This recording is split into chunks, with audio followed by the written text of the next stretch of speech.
From the beginning, it was just a feeling that as black officers, wherever you spent time together and hung out together, and realized that we had some of the same concerns.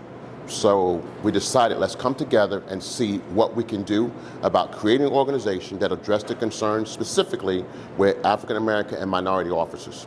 So we created the organization, we got everything registered, we followed all the rules we had to in order to get us registered as an organization.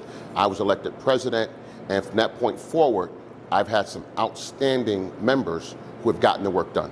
So I like to stand in front as the president and say, hey, I'm the president of the organization, but none of this gets done without that team. And I have an outstanding team. They're the ones that come up with the ideas. Let's feed the needy. Let's get book bags for the students. One year we actually went to the hospital, which I never want to do again. We went to the children's ward for Christmas, and it was sad. But we gave them toys. So it was a good thing to do, but it's one of those things like you needed to see it, but you really don't want to see it again.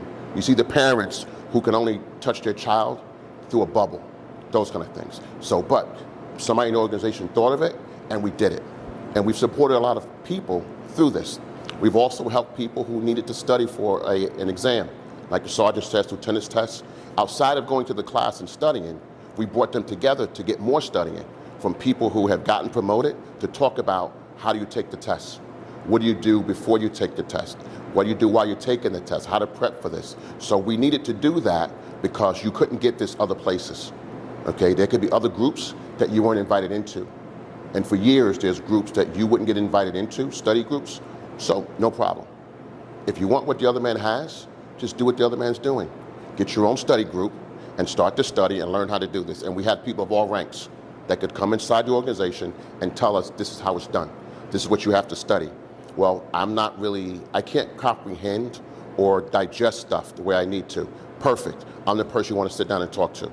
If you read it once, I got to read it 3 times. Not only do I have to read it 3 times, I also have to read it out loud. Not only read it out loud, I also have to record it so I can listen to it later on in my own voice. So I'm the person you want to talk to. If you're the person that can just read it one time and you're good to go, we got somebody else you can sit down and talk to. But through the organization, there was all ranks of folks, good cops, experienced cops, a lot of smart cops that could help you with how you get this done. But by bringing the organization together, people start to see the organization differently. Because in the beginning, they think this is an organization to fight back against the structure of the police department. That's not what we're doing. Okay, the idea is let's find out what we can do from our standpoint to make the police department better. And if there's something that's unfair, we're going to address it. Sometimes the unfairness is on purpose. Sometimes it's something where no one didn't realize that they were doing it this way. And we step in and we speak to someone versus walking into the chief's office and kicking his desk open and saying, hey, I'm the president of Bron Shields and you're going to do this. It's not going to happen that way. We had a running joke on the police department. There was always one black guy on the motorcycles. And when one black guy left, another one ended up going there. So we mentioned it one day to the chief. Said, do you realize that? And the chief says, no, I never thought about that. As long as you've been here, just think back. And he thought back and said, well, I don't think that was on purpose. Maybe it wasn't. Maybe it was, we should have a black guy on the motorcycles, so if one leaves, we make sure we put another one there. But no one ever thought about putting 2 and 3 and 4 and 5. Just the way it is. Could it have been on purpose at one time? Yes. Did it have to be? No. But you bring it up to the person in charge, they take a look at it, and I understand what you're saying. And they make their own decision. Nobody tells the chief what to do. But you can help the chief out by putting some things in front of him for him to realize it. So those are the advantages that we've had as an organization. We've been able to get into a room and talk to people, have a real conversation with folks, and help them see things from our point of view. And once you do that, now you can judge that person based on how they act. How you acted yesterday is one thing. How you act tomorrow, after I've given you this information, it tells me who you are. And sometimes you learn that they are exactly who you thought they are, or you find out that this person can change. We're not here to attack you. We're not here to attack anyone. As a matter of fact, when we started purposely, what we did, everything was community related. Everything. Book bag giveaway, if it's cleaning a park, again, feeding the homeless, feeding the needy, going to the hospital. Everything we did was community related because once you do these things, Now you have the community behind you. You have the support. They look at you as being not a black cop, but a cop who just happens to be black. They understand that. So now you have the community support. While you're doing that, this group over here who thought that you were there to be in opposition, they realize that you're just doing community stuff. So when you come to sit down, sometimes their guard is let down because they realize it's not what they thought it was. You know what, I thought they were going to do this. They're not doing that. We're not here to buck the system, but we're going to address the system. If we think there's something wrong with the system, we're going to find a way to say it. And we say it politely the first 2 times. After that, it's not so politely. But that's how you get people to understand, because people are afraid. Okay, they're going to form this organization. They're going to try to come in and tell us where to put people and what to do. That's not how this works. We want the best person in the job. That's it. And why can't this person go to that division? Is there an issue? And that's how you address it. We also explain to folks that you can join the organization. Okay, we're the Bronze Shields, but anyone that wants to join, you pay your dues like everyone else, you can join the organization. It wasn't limited to just black and Latino people. Anyone that wanted to join, it's open to you. If you want to come and sit down to the table to hear what we talk about, you're welcome to hear it. There's no secrets to what we're talking about. Nothing. We're not trying to hurt anybody. So it was open to everyone. So when people mention that, oh, you have a black law enforcement organization, but what about this? What about that? Well, you can join. Get your application, fill it out, pay your dues, come to meetings, you can be a part of it. And when people hear that, they don't want to join, but they feel better that you gave them the option. It's not what they thought it was. So that's a good thing. I'm the author of The Guide to Community Policing. I wrote my book in 2016. It was a lot of work. I built it around community policing. It was, I want to say, fun once it was done. It was a lot of work getting it done. And it was built around what I was doing in community policing and what I've seen across the country that people were doing in community policing. And it was bringing down police work to meet people where they were. Talking to people, finding out what their issues were, what their concerns are as police officers, and trying to work through that and having different scenarios to work through.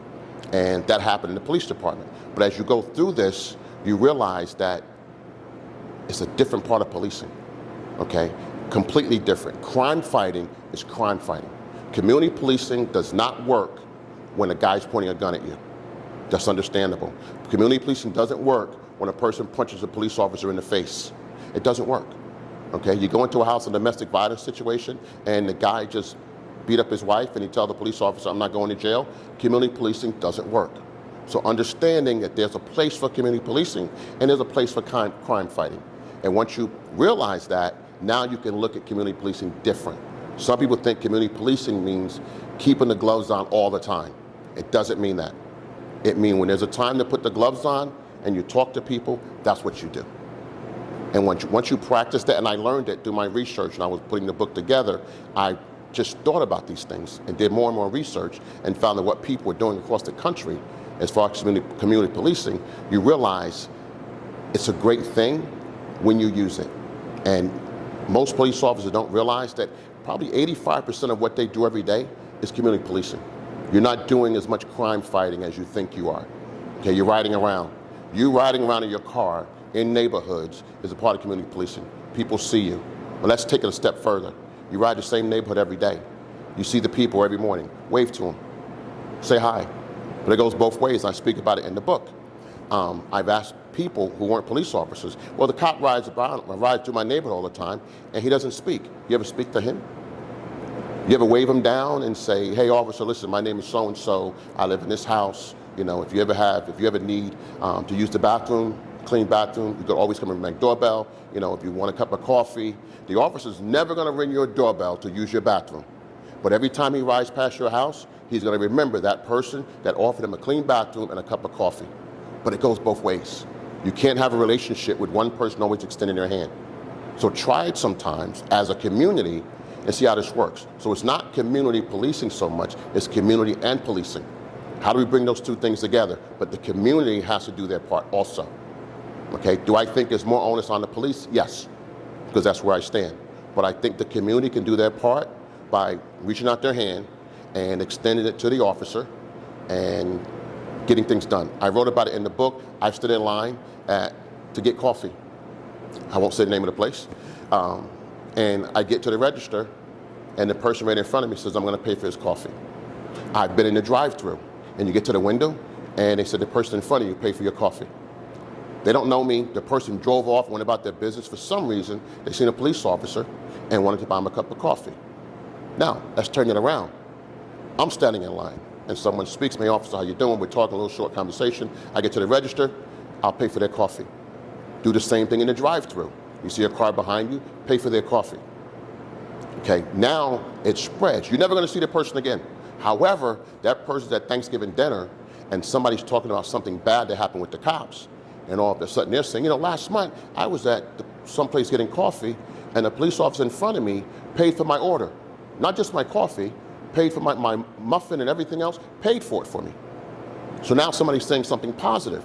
But if we don't put those positive things in their life, they can never say it. So it's not about just the police doing things, it's about going both ways. How can we make this relationship work? We have to bring people into our lives, the community and the police, and let them see that this can be done a different way.